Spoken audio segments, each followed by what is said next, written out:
여러분 안녕하십니까? 여러분들의 영어 고민을 해결해 드리기 위해서 찐앤짱 영어 교실을 운영하고 있는 조이쌤입니다. 오늘부터 만약에 구독을 하고 이제 영어 공부를 어떻게 해볼까 고민하시는 분들이 있으실 수 있어서 그동안의 그 영어 강의를 조금 정리해 볼까 합니다. 제가 이제 그 강의의 주제가 뭐였냐면요. 영어 공부를 하기 위해서는 우리 나름대로의 용어에 대한 준비가 있어야 되겠다. 이런 얘기들을 이제 쭉 해드렸는데요. 용어라는 것을 크게 세 가지로 하면, 하나는 단어에 관한 용어요. 둘은 문법에 관한 용어요. 셋은 문장에 관한 용어를 우리가 나름대로 준비해 갖고 있어야 강의를 들으면서 선생님들이 말씀하시는 걸 잘 이해할 수도 있고, 또 교재를 가지고 독학을 하면서도 교재의 내용을 잘 이해할 수 있는 그런 준비가 우선 돼 있어야 되지 않겠느냐. 그렇다면 단어에 관한 용어라는 건 뭐냐 하면 단어의 품사에 관한 이야기입니다. 그래서 적어도 여러분들이 단어라는 것은 많이 외워서 많이 알고 있으면 좋다. 그건 기본적으로 옳은 생각이세요. 그런데 우리가 단어에 대해서 한 가지만 더 생각을 한다면 바로 단어의 품사에 따라 우리가 모든 게 바뀔 수도 있고 모든 게 정해질 수도 있으니까 적어도 단어의 품사에 대한 개념, 즉 8개의 품사 중에서 감탄사 하나를 뺀 7가지 품사에 대한 용어를 자유자재로 우리가 구사할 수 있어야 되고 판단할 수 있어야 되고 이해할 수 있어야 되지 않겠느냐, 이런 거고요. 또 문장에 대해서는 문장은 어떻게 시작하고 어떻게 전개를 하며 어디쯤 끊어 읽기를 할 것인가 하는 이러한 가장 기본적인 걸 이해하기 위해서 우리가 어짜 돌림의 용어 5개를 좀 잘 이해해야 되겠다, 이런 말씀을 드린 거예요. 그 중에 이제 우리가 다시 올라가서 품사 7개는 일상적인 품사 5개와 특별한 품사 2개, 즉 전치사라는 것과 접속사라는 특별한 품사 2개가 있는 거고요. 5개에는 명사라든지 대명사라든지 동사라든지 형용사라든지 부사, 이 5가지가 있는 거죠. 그 중에 명사와 대명사를 뭉쳐서 하나의 명사라고 한다면 적어도 우리는 다시 기본적으로 8가지의 품사, 감탄사를 빼면 7가지의 품사, 7가지 중에서 특별한 2가지의 품사, 그리고 우리가 답지나 문장에서의 일상적 품사, 이런 것들을 자유자재로 구사할 수 있어야 되겠다. 문장을 다루는 어짜 돌림 5개라고 하는 것은 그 중에 여러분들이 너무너무 숙달이 되어 있는 주어와 목적어와 보어라는 것은 많이 익숙해져 있는 용어 아니겠느냐. 그러나 우리가 두 번째 주어 다음에는 사실은 서술어라는 용어가 맞는 용어다. 왜? 우리는 흔히 주어 다음엔 동사가 나온다고 말을 하지만 우리가 동사를 도와줄 수 있는 조동사, 동사를 수식할 수 있는 부사를 포함할 수도 있는 거니까 서술어라는 용어도 숙달시켜야 될 거 아니냐. 또 우리가 문장에서의 핵심적인 요소를 뺀 나머지 것들을 다 수식어라고 하는 이런 용어들에 익숙해져 있어야 되지 않겠느냐, 이런 식이고요. 그래서 다시 한번 우리는 영어를 공부하기 위해서는 첫째는 우리 나름대로 용어에 대한 이해를 준비해 놓고 있어야 되겠다, 이런 거고, 다시 한번 단어에서의 사자 돌림과 문장에서의 어자 돌림, 이 상호 관계를 우리가 자유자재로 이해할 수 있어야 단어는 단어대로, 문장은 문장대로 이해도를 상당히 높일 수가 있는 거죠.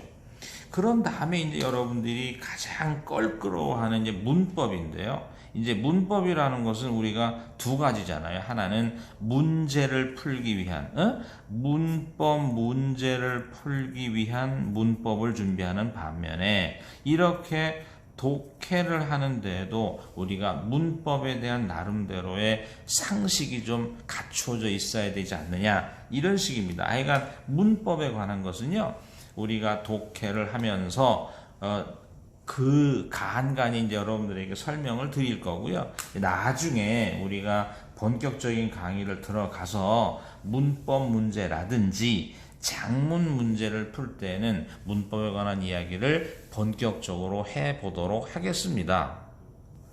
자, 이제 그러다가 이제 우리가 소위 말해서 이제 여러분들에게 요즘의 주제가 이제 이런 거잖아요. 문장. 그 중에서도 우리는 이제 여러 가지 문장 중에서 평서문을 중심으로 이제 말씀을 드리기로 했는데, 이제 문장은 어떻게 시작하고 어떻게 전개를 하며 어디쯤 끊어 읽으면 좋을까 하는 끊어 읽기의 원칙을 이제 좀 한번 제시해 보려고 합니다. 그러면 이제 그 중에서도 이제 우리가 요즘의 주제는 문장 시작인데요. 문장 시작에 대해서 여러분들이 이제 드리는 첫 번째 충고는 이런 거죠. 첫 단어를 판단하라. 첫 단어를 판단하라. 여러분들이 첫 단어를 보면서 첫 단어의 뜻도 알고 첫 단어의 품사도 알아서 나름대로의 어떤 판단을 할 수 있으면 이거야말로 끝내주는 거죠. 그런데 만약에 첫 단어를 잘 모르면 첫 단어를 보면서 오른쪽을 힐끔 보면서 우리는 적어도 문장은 주어로 시작을 하는 건지 아니면 주어로 시작하지 않은 건지를 우리가 판단을 하는 겁니다.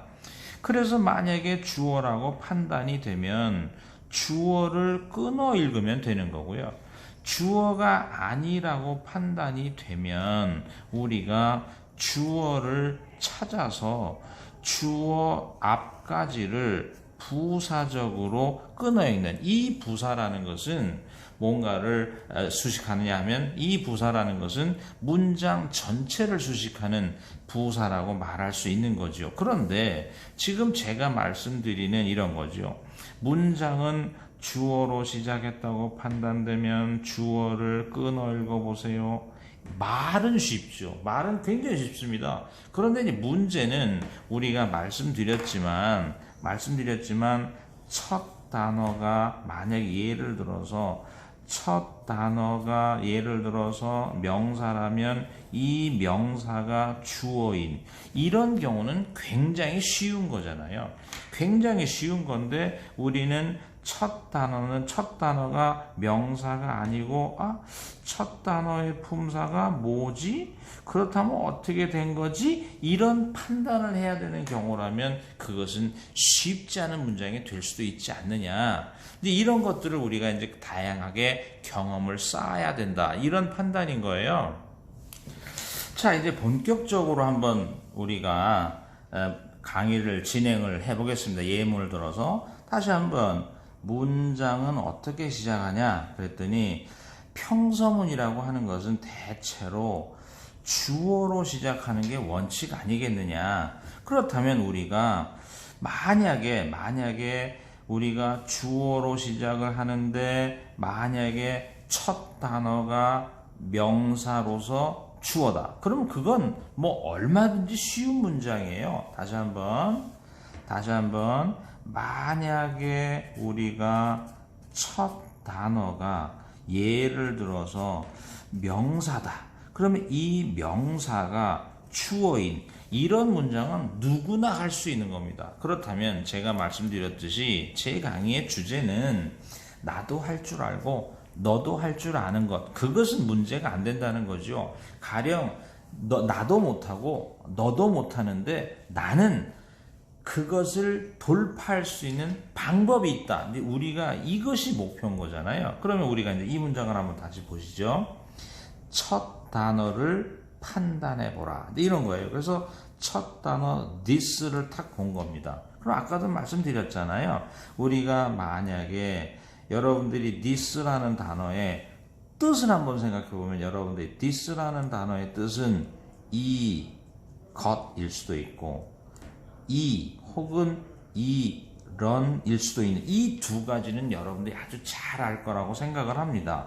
만약에 this가 이 것 하면 우리가 this는 대명사 즉 명사기 때문에 만약에 지금 첫 단어를 판단하고 this가 이것이라는 대명사라면 this가 당연히 뭐라는 걸 알 수 있나요? 주어라는 걸 알 수 있는 거예요. 이건 굉장히 쉬운 문장입니다. 둘, this가 이런 뜻을 가지면 this는 형용사일 거고 형용사는 명사를 수식할 거고 this가 명사를 수식하면 이 명사가 주어가 된다. 우리는 적어도 여기까지는 중학교 1학년 수준에서 알고 있는데요. 문제는 공교롭게도 this는 부사일 수도 있는 거예요. 부사로서 뭐 이렇게 뭐 이런 정도의 뜻을 갖는 거 아닐까요? 그렇다면 우리가 다시 한번 첫 단어 this를 보는 순간 여기서도 마찬가지잖아요. ly가 붙어서 주로 부사가 된다면 우리는 지금의 this는 대명사도 아니고 형용사도 아니고 부사로서 부사를 수식하는 거지요. 아까도 말씀드렸지만 만약에 다시 한번 첫 단어가 만약에 부사지만 우리가 1. 끊어 읽는 부사인지 이 부사가 뭔가를 수식하는 부사인지도 한 번쯤은 생각해 봐야 될 거 아니냐 이런 식이거든요. 지금의 this는 끊어 읽음으로써 문장 전체를 수식하는 게 아니라 우리가 뭔가 오른쪽 단어를 수식하는 거죠. 그럼 다시 한번 정리를 한번 해볼까요? 그러면 우리가 다시 한번 문장에서 첫 단어를 보니까 첫 단어가 부사다. 그러나 이 부사는 문장 전체를 수식하는 게 아니라 오른쪽에 부사를 수식했다. 이 부사는 오른쪽에 있는 형용사를 수식한다.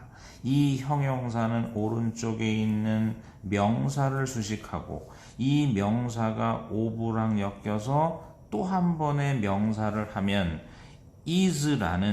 is라는 동사로부터 문장의 서술어가 시작이 되니까 우리는 이만큼이 주어라는 걸 알 수 있죠.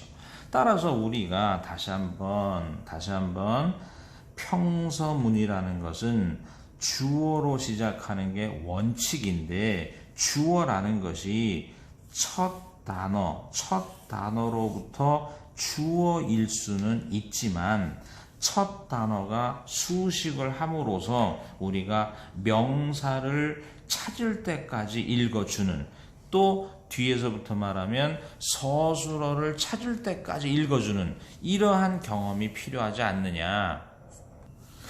또 이제 이런 문장을 한번 보시죠. 이런 문장. 그래서 첫 단어가 접속사 that이라면 이제 이런 문장을 한번 보시죠. 그래서 우리가 다시 한번 말씀드리지만 첫 단어가 접속사 that 이런 문장은 솔직한 얘기로 빈도가 대단히 낮은 문장이기는 합니다. 그런데 우리가 한번 경험치로 한번 해보자는 거죠. 1.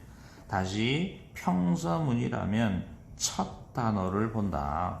우리가 that이라는 단어에 대해서는 4가지 정도의 품사를 생각해야 되는 거 아니냐. 그러면 우리가 솔직한 얘기로 중학교 1학년 수준에서의 that은 그것이라는 대명사라고 배웠고 그런이라는 형용사로 배운 것이 솔직한 얘기로 가장 먼저 배운 거죠. 그러나 우리가 영어를 하다 보면 실제로 that은 우리가 문장 중에서 접속사일 확률이 가장 큰 거고요.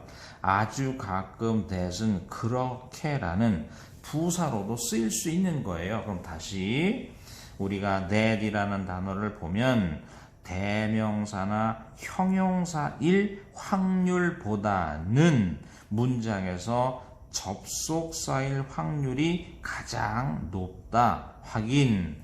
접속사라면 그 뒤에 주어와 서술어 등등등을 달고 접속사라면 절을 이룰 거 아니냐. 이런 식인 거예요.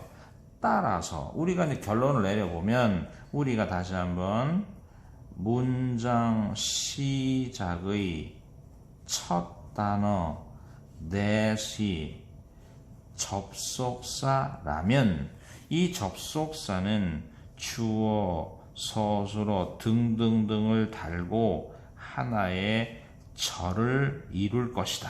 이런 식이잖아요.